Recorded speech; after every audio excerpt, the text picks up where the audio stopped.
Okay, so on to compositing. So I'm assuming most people have a good idea of what compositing is. So I won't go into too much of an in-depth discussion about what it is, but rather talk about how and when it's used in the studio pipeline, at least in my experience.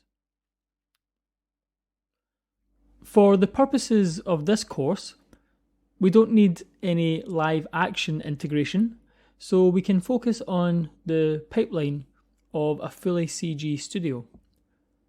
So in general, I prefer to do as much as possible within the render, including the sky. However, it does become impractical at points for this practice to be religiously followed.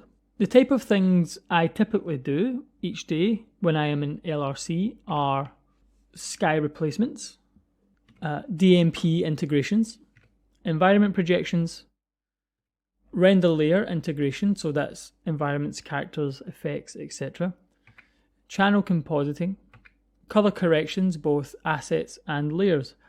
I've split this into render processing, which is just essentially bringing your renders to the correct place, and then after this, the final adjustments, which include depth of field, denoising for SSS, and diffuse indirect, adding motion blur if it's not already been rendered in the image, reducing or removing artifacts, adding some blooms, glows, and lens flares, some film grain, and lens distortions.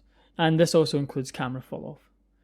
So now this is what we do, but I guess one of the questions is why we do some of this stuff, and we will explore them further in each video as we go.